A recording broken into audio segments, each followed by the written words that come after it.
Jesus sabia da revelação que Deus lhe deu? Vamos falar de um texto bíblico que costuma provocar suor frio em quem defende a doutrina da Trindade. Apocalipse, capítulo 1, versículo 1. Revelação de Jesus Cristo que Deus lhe deu para mostrar aos seus servos as coisas que ocorrerão em breve.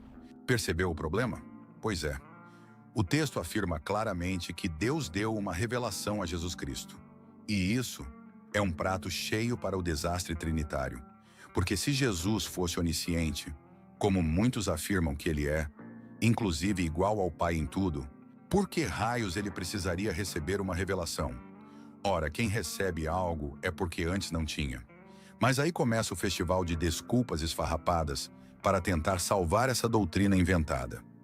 Vamos passear um pouco pelas tentativas mais comuns e mais desesperadas que esse pessoal criou.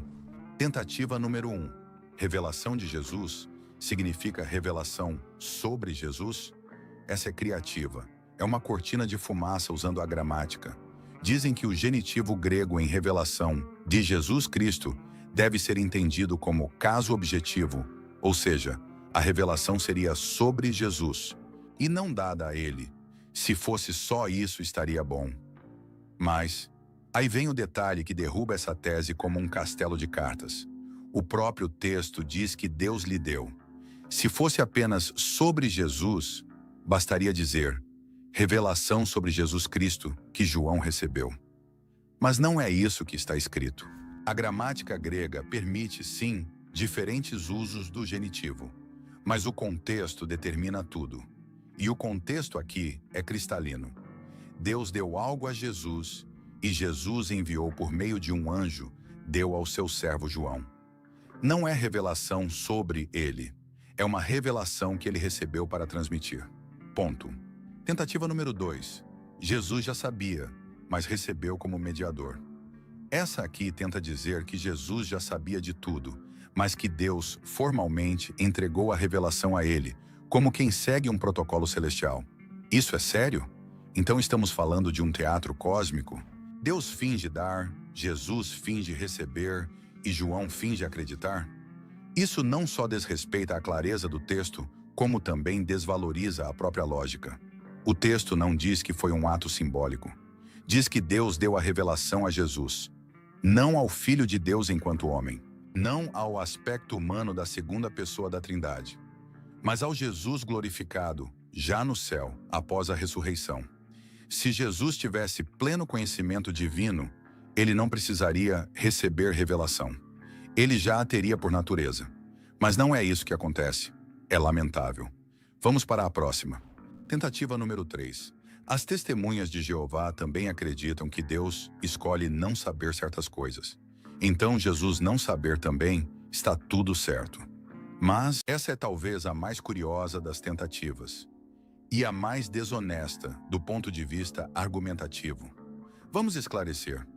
As testemunhas de Jeová, com base bíblica, compreendem que Jeová é onisciente, mas que escolhe exercer sua presciência de forma seletiva, quando isso se harmoniza com seus propósitos e com o livre-arbítrio das criaturas.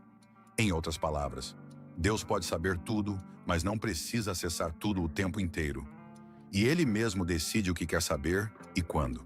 Agora isso é bem diferente do que está acontecendo com Jesus em Apocalipse capítulo 1. O texto não diz que Jesus optou por não saber.